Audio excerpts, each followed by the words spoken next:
it's me, Bree McGee. Welcome to my little corner of the world, the cosy home of wholesomeness, and I hope your day is going swimmingly. During today's Breeze, we'll be discussing whatever happened to discos.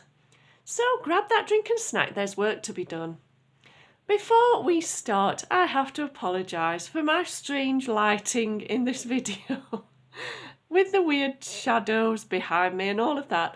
I'm having a lot of problems at the moment with my filming situation because I can't move much at the moment, so I'm having to film from my comfortable area rather than the area I normally would sit to film, and so that means that I've got my lighting in a different place, and it's just casting all these weird shadows and making me look a little bit like I'm in a horror film or something, like a bit of a haunting look. So apologies for that. We have to just go with what we've got, don't we? Well, I certainly do. But anyway, whatever happened to discos? Recently speaking to someone who was a lot younger than me, I was talking about discos, and they said, oh, there's no such thing as discos anymore. And I found that rather sad. I used to love going to discos, even as far back as when I was a child at school. We used to have school discos a couple of times a year. We'd turn up with our friends and they'd give us these little plastic cups of juice, and there'd be crisps, and we'd hope that they'd play our favourite songs. And it was just something that I used to love it, and it was such a laugh.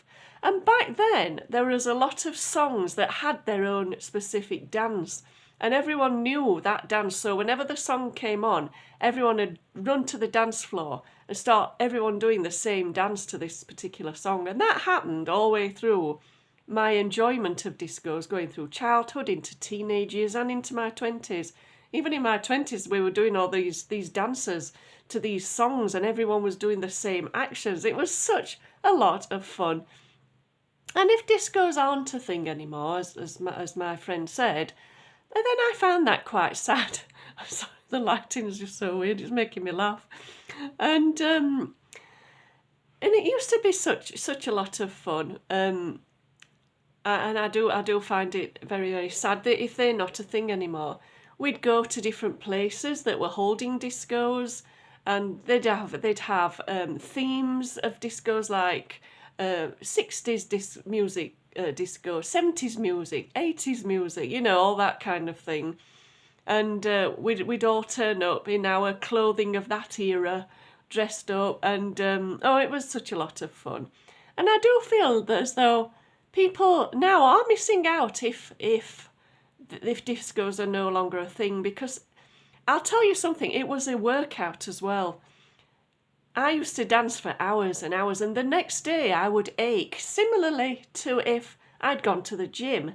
You know, that pleasant ache you get after you've been to the gym? Well, it was same after you've been to a disco. You'd ache because you danced so much. I used to dance for so long and have such a lot of fun that I would ache the next day. So it was like a physical workout as well.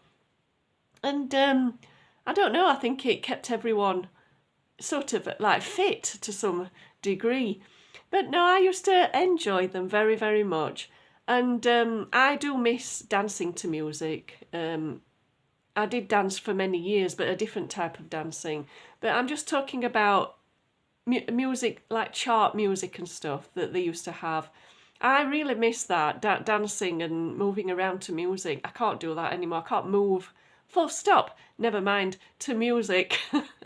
But that's just as it is. But no, whatever happened to discos, and why did they stop being a thing? Do let me know in the comments if you know, because I just can't understand it. And I think if they were still a thing, I would even try and get there, even in my sorry state, because I did find them to be a lot of fun. So let me know what you think. And did you go to discos where you live? I'd really like to know. But anyway, I've got things to get on with. Thank you so much for watching. Have a wonderful day, and from my corner of the world to yours, cheerio and mind how you go.